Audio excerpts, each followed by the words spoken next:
Kathy was a young blonde woman who finally decided she had to face her drinking problem. So she signed up for an AA meeting and forced herself to walk through the door. She felt nervous, ashamed, and hopeful all at once, because part of her still wanted help, even if another part wanted to run away. When she arrived at the building, she was shocked to see her friend Amali standing there too, because Amali had also signed up and clearly wanted a fresh start. They walked into the meeting room together, and right away, something felt strange about the place, even though everything looked normal at first glance. A young brunette woman greeted them near the entrance, and she was striking in a way that made Kathy stare for a second too long. The woman wore a bell-bottom jumpsuit that hung all the way over her platform shoes, and there was a tiny hearing device in her ear. What Kathy noticed most was the odd blue glow in the woman's pupils, a cold, robotic shine that did not look natural at all. The brunette pressed a small hearing device into Kathy's hand, then handed one to Amali too. Amali calmly placed hers in her ear, but Kathy hesitated and kept hers in her hand. Kathy sat beside Amali and looked around at the female therapist and the group of young women already in the room, all waiting quietly for the meeting to begin. Then the device in Kathy's hand started to vibrate. At that same moment, Amali, the therapist, and the other women suddenly tensed up like they were fighting something invisible inside their own heads. Kathy watched in horror as a glowing circle lit up on the devices in their ears, and then she saw the same circle flicker alive on the device she still held in her own hand. The women struggled only for a few seconds before their bodies relaxed all at once, and the fight seemed to leave them completely. Then a small glowing dot appeared in the center of each circle, and their eyes changed, filling with that same robotic blue light in the pupils. Without speaking, Amali, the therapist, and the whole group slowly stood up and walked out of the room. Kathy followed in silence, terrified they would notice her if she made even the smallest sound. Outside, they crossed the parking lot in a trance, their faces blank and their glowing blue eyes fixed forward. Waiting beside a van stood the same young brunette, still wearing the bell-bottom jumpsuit over her platform shoes, still wearing the hearing device, and still carrying that cold blue glow in her eyes. Kathy watched Amali, the therapist, and the other young women climb into the van without resistance. The brunette stepped in after them and drove away.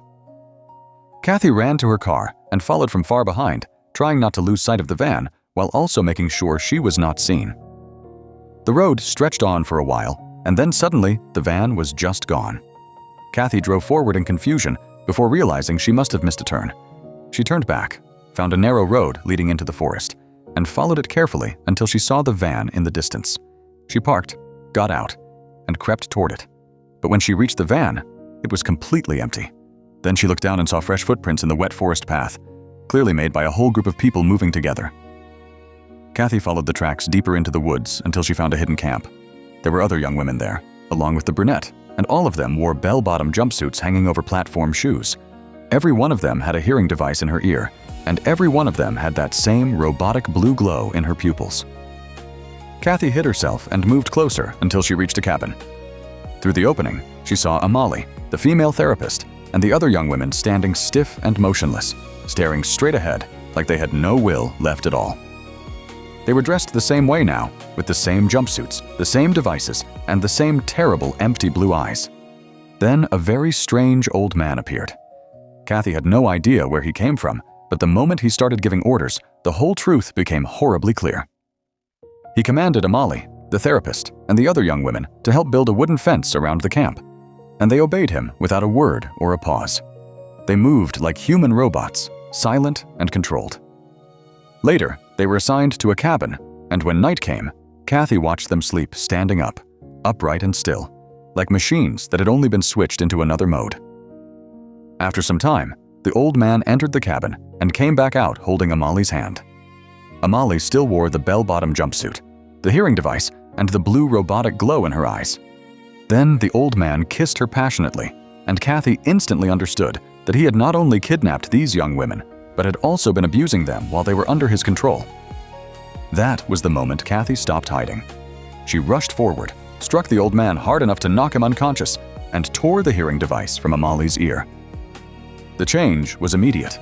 The blue glow vanished from Amali's eyes, her body softened, and confusion rushed over her face like she had just woken from a nightmare. She looked at Kathy, recognized her, and collapsed into her arms, crying so hard she could barely breathe. Kathy held her tightly, then called the police and told them everything. When the police arrived, the old man was arrested for kidnapping and sexually assaulting young women without their consent. Kathy then pulled the hearing devices from the ears of the other victims one by one, and each woman slowly returned to herself in fear, confusion, and shock. By the end of that night, Kathy had done far more than survive a terrible trap.